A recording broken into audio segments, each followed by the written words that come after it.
lagi. Nah, terus tadi hasil dari iterasi 1 kan ini ya, sebenarnya udah berubah angka-angkanya. Lalu kemudian kamu perhatikan gini, untuk menentukan apakah iterasi tersebut sudah selesai ataukah belum. Tuh, apakah hasil yang kamu peroleh ini sudah optimal apakah belum, yaitu diidentifikasi dari nilai Z-nya. Pada kasus yang memaksimumkan, kamu perhatikan masih adakah di Z ini, selain nilai kanan ya, selain nilai kanan ini yang kesininya itu, apakah masih ada yang nilai negatif atau tidak. Itu untuk kasus yang maksimum. Apabila sudah nggak ada, berarti dia sudah optimal. Tapi kalau masih ada yang negatif, berarti dia belum optimal. Nah, hasil dari iterasi 1 ini ternyata menampilkan nilai Z yang masih ada nilai negatifnya, yaitu min 2. Maka ini belum optimal. Kamu harus melakukan iterasi lagi gitu ya, untuk mencari gitu nilai optimalnya. Bisa saja nanti iterasi 2, iterasi 3, dan seterusnya, atau iterasi 2 udah beres ya. Nah, kemudian kamu lakukan iterasi lagi, kamu tentukan lagi, oh berarti karena dia ini negatif dan negatifnya cuma satu, berarti negatif terbesarnya di dia. Kamu jadiin dia, kamu tulis lagi aja di sini misalkan ya, kamu tulis lagi di sini kayak gini ya, kamu tulis lagi, kamu tandai bahwa dialah yang merupakan apa? Nilai kanan. Kolom kunci. Nilai kanan. Kolom kunci ya. Terus kamu cari indeks. Kenapa saya tulis ulang? Karena saya harus menuliskan indeks ya di sini. Ini tadi kan udah kekurung tuh. Jadi saya harus tulis lagi supaya menampilkan indeksnya untuk iterasi 2. Apa tadi indeks? Indeks diperoleh dari nilai kanan dibagi kolom kunci. Dalam hal ini adalah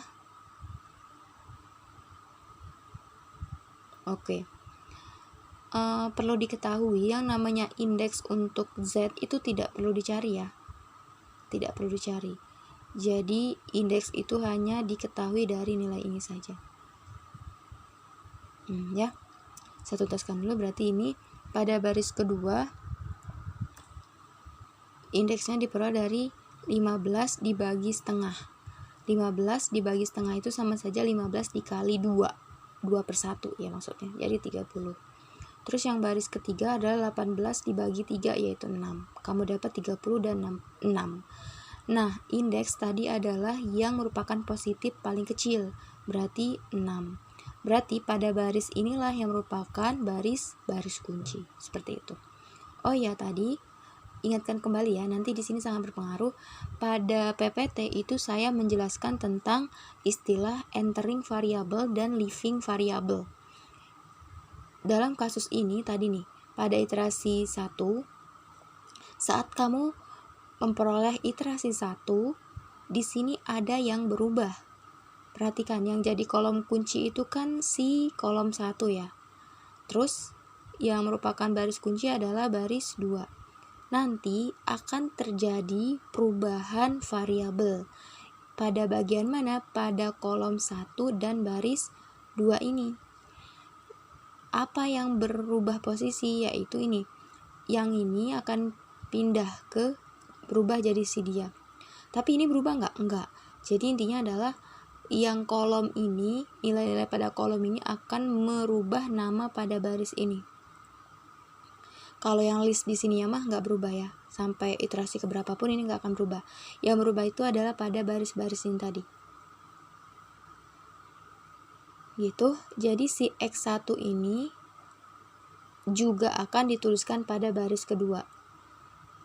Sehingga seperti ini nanti. Nah, yang pada baris 2 ini akan berubah nama menjadi X1. Kenapa X1? Karena tadi dia kolom kuncinya di X1. Berubah jadi si S1 itu hilang. S1 ini hilang. Kalau ini informasinya tetap ya. S1 berubah jadi si meletaki posisi pada baris 1. Nah, si X1 inilah yang dinamakan sebagai entering variable. Sementara si S1 yang hilang ini disebut dengan leaving. Leaving itu kan pergi ya. Leaving variable. Jadi hasil iterasi 1 yang entering yang masuk adalah S1, yang leaving adalah S2. Gitu ya. Terus nanti pada baris kedua, pada iterasi kedua tadi, oh ternyata kolom kuncinya ini. Nah, baris kuncinya ini juga akan berubah nih. Maka baris kedua akan berubah nama menjadi, nah, dia kolom kuncinya mana? X2. Jadi nanti ini akan menjadi X2. Maka X2 kita sebut sebagai entering variable dan S2-nya sebagai leaving variable. Nah, berubah di sini tuh. Bukan lagi S2 tetapi menjadi X2. Itu ya. Terus kamu lakukan penghitungan pada iterasi kedua.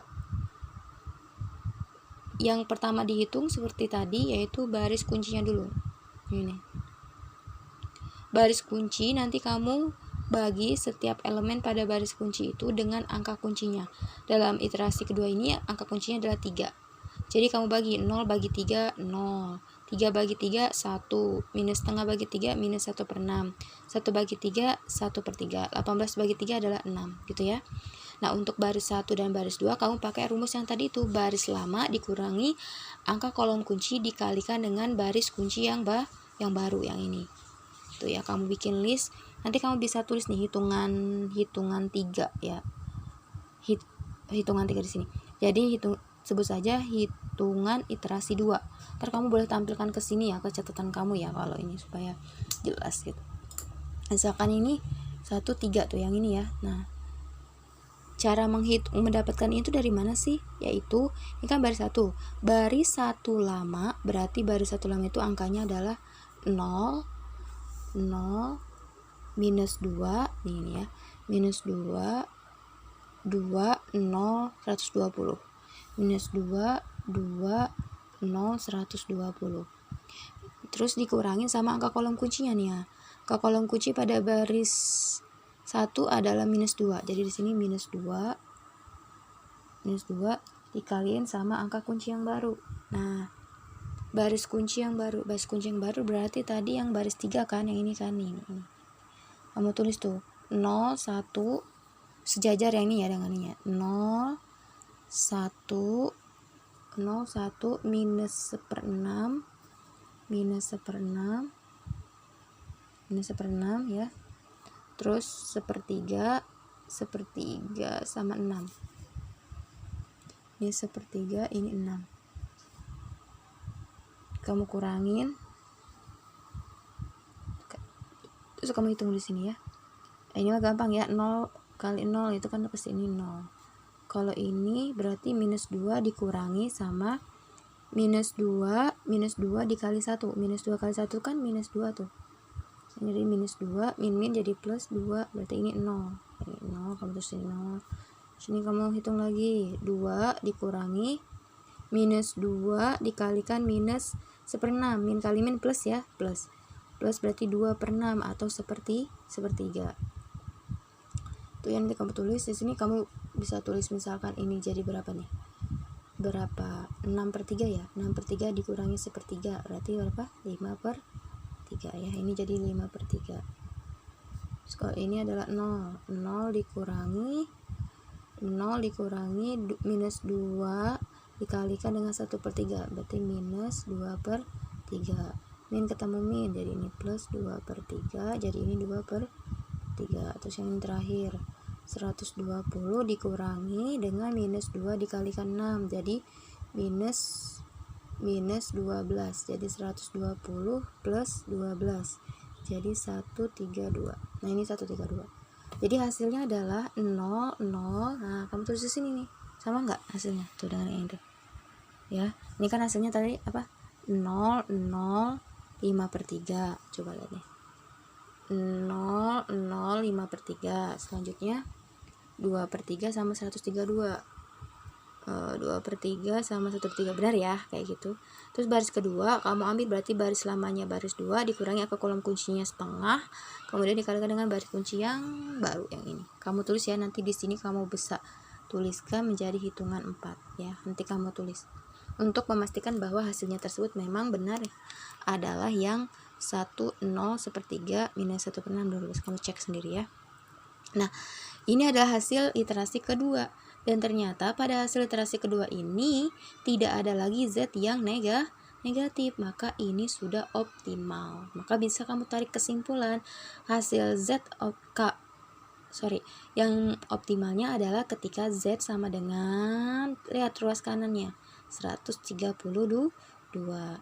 Jadi sudah optimal tuh, yaitu Z-nya 132 dengan perolehan X1 dan X2 adalah, kamu cek lagi ke sini tadi. X1-nya berapa nilai kanannya? 12. Oh, berarti X1-nya itu 12. X2-nya berapa? X2-nya itu coba kanannya 6. Oh, berarti X2-nya adalah 6. Ini ya. Ini adalah nilai optimalnya. Oke ya.